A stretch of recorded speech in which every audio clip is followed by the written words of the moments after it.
Alright guys, hope you enjoyed that little intro. Little reminder just to have fun with your life and don't take it all too seriously. But today's topic, as you saw on the screen, is going to be about internet safety and social media.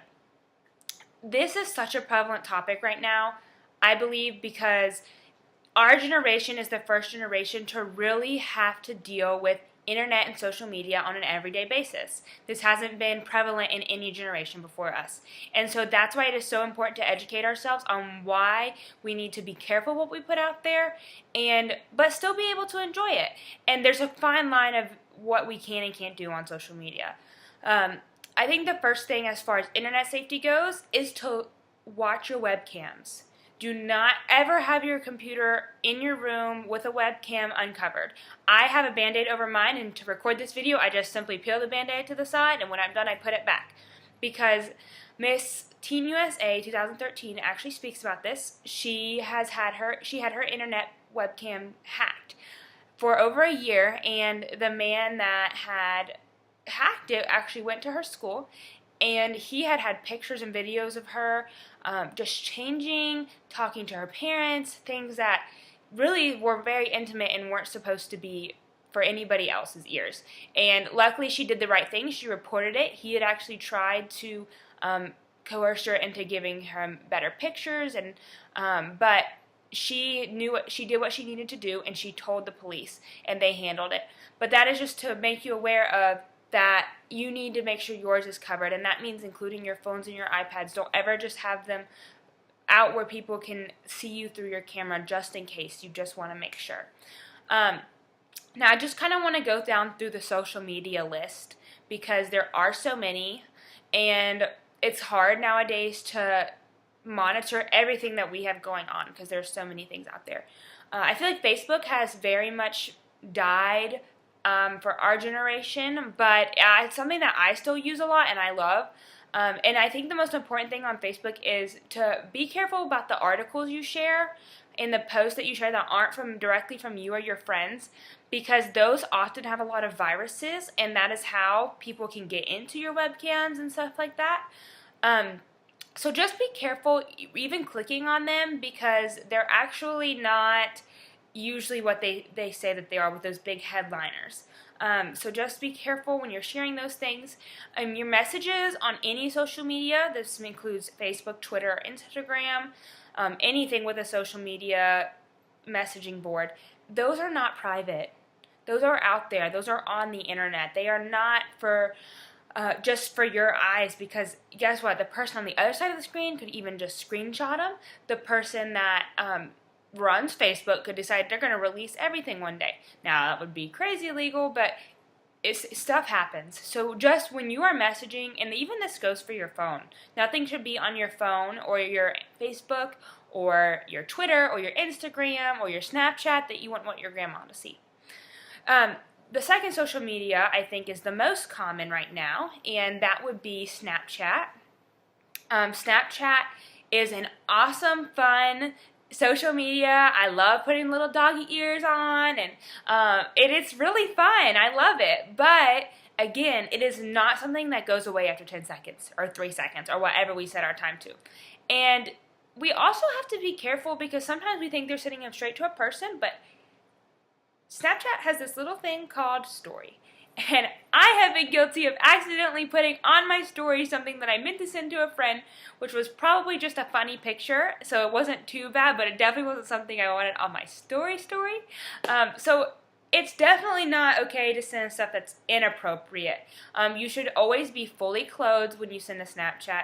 You should always have a background that isn't somewhere you shouldn't be.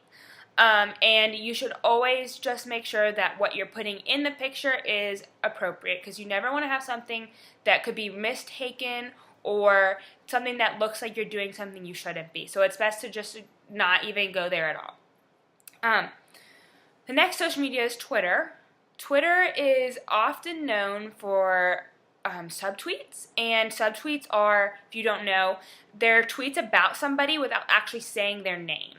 And so you'll pretty much say, I hate the girl in the blue flannel shirt, which would be me, and I know it's about me, and she knows about me, but she didn't put my name, So I can't prove that it's about me if I wanted to report it to a school, and she would just say, well, I was just tweeting that in general.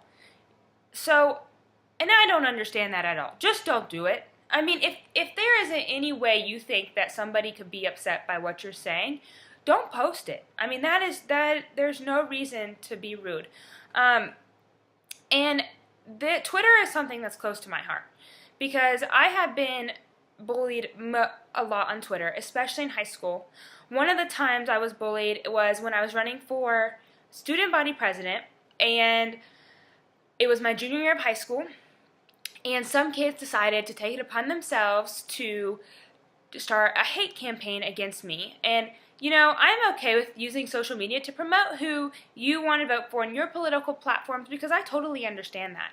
That is definitely an outlet that you could use to be more vocal about your beliefs. I do have a problem with, though, you tearing down another candidate, and that's what happened. And so it really led me to have a terrible senior year because I just felt like my school did not like me. I felt that I was out of place. I never felt like I could have a home at my own school. And because of those things on Twitter, I sat by myself for most of my senior year of high school. And that should never happen to anybody. So next time you're going to tweet something about somebody, or it's even something you don't think that would hurt their feelings, just think again. Think twice, because you don't ever know, first of all, what that person's going through, or if they've just had a bad day, and that could be their last straw. So you don't want to be that person's last straw, and I would just highly recommend everything that you say. You would say, well, I want somebody else saying this about me. And you just think about anything before you post. Now, this is another time this happened to me was one summer. And I'm going to read this from my phone because I can't remember exactly what it said. But a girl tweeted the night before I competed for Miss Teen South Carolina, the time I got written up for blocking that fugly Katie girl on Twitter. They called me in to make sure I wouldn't fight her. Then a person responded back and said, OMG, this is a joke.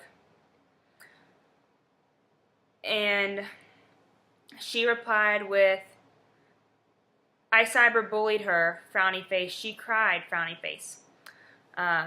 Girl B said, LOL, what girl was this? And girl A that started the tweet said Katie something or another. I can't remember her last name because she was never relevant to me.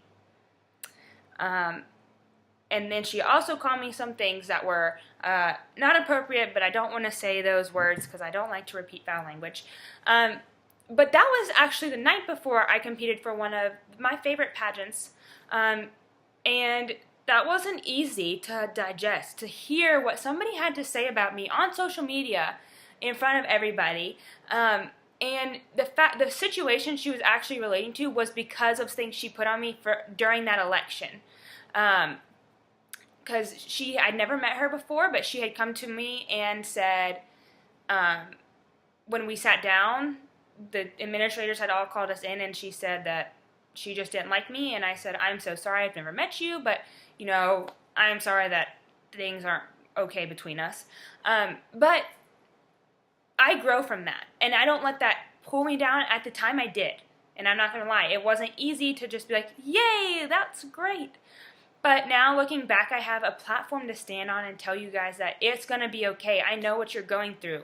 Those were directly from people who said mean things about me.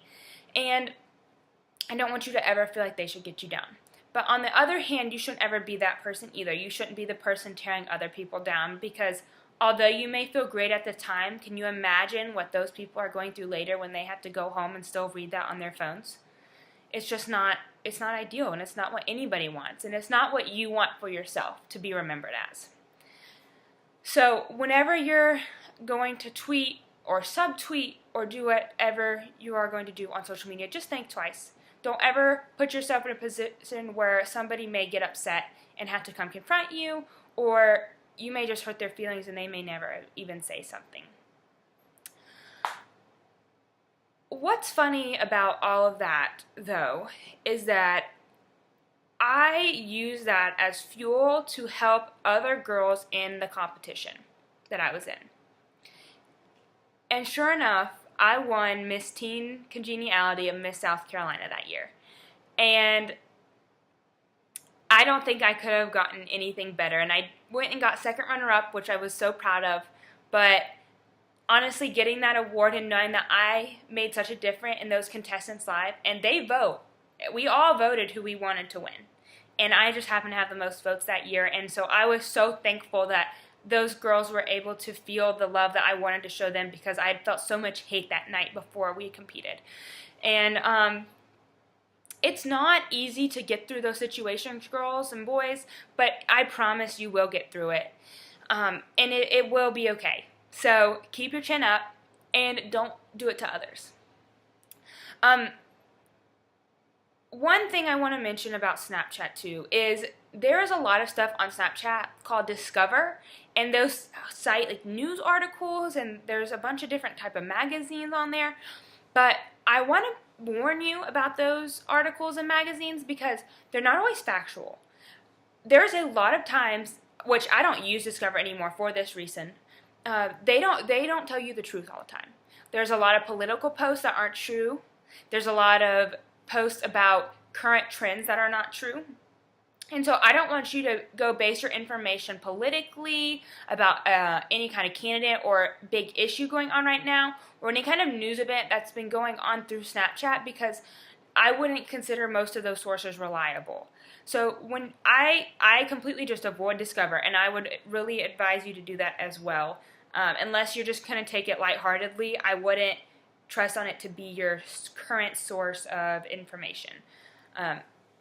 And lastly, I want to talk about is Instagram. It's my personal favorite, I think. I love Instagram. I love posting pictures because I feel like everybody gets a chance to show who they are and to get to express themselves a little bit more. And I love going to seeing what everybody else is doing, as well as letting other people see what's going on in my life. The only problem I have with Instagram is that they are snapshots. People post the best of the best on their Instagram. Now, I have tried to make sure that I vary my Instagram so you see some real life. Like one time I posted, I think I had the flu, or I was going to get checked for the flu, and I posted myself in that mask that they make you put on at the doctor's office, because I think it's important that people understand that it's not all glorious all the time. And I know we like to put that out there, but we all know we go through struggles. The problem is we don't know that each other goes through struggles. And when we see these models and actors on Instagram that they're doing all these glamorous things and they're beautiful, we don't realize what they're doing at home. We don't know what kind of lives they have at home, or what's going on in their life that isn't that great, because they don't post about it. And that's when we have to take it upon ourselves to think, okay, well, yes, this isn't great right now in my life, but I know that there's somebody else out there struggling. And I shouldn't look to these people's social medias because they're just positive all the time, and that's not necessarily how their lives are.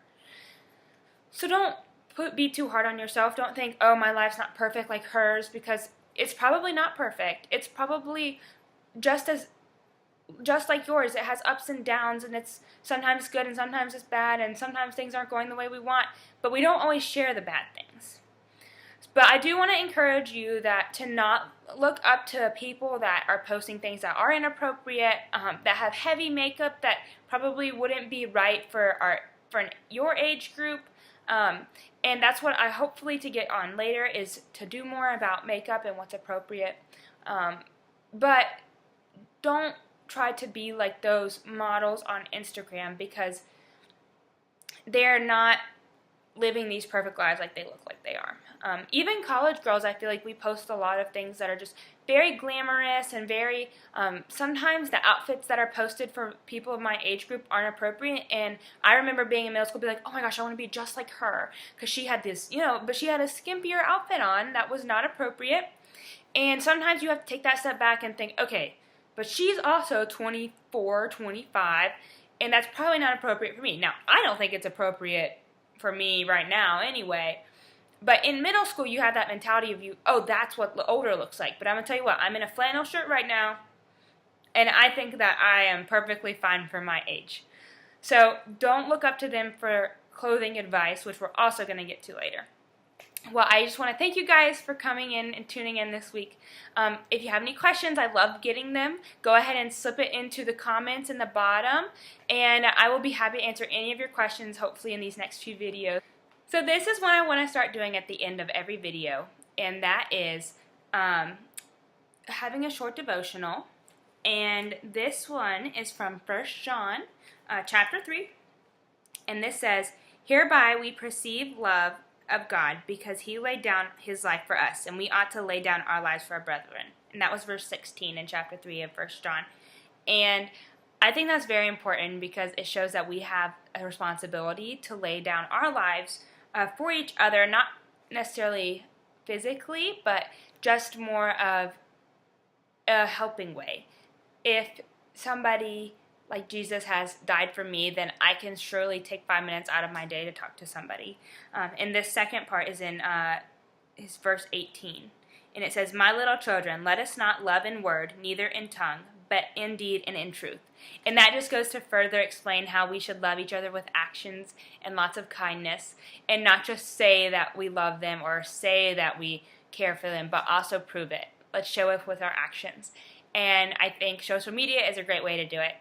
One girl in my class in Chapin, she actually started this Twitter called Chapin Compliments, and she would actually tweet people compliments throughout the day, and I thought it was super awesome of her. I thought that was a great idea.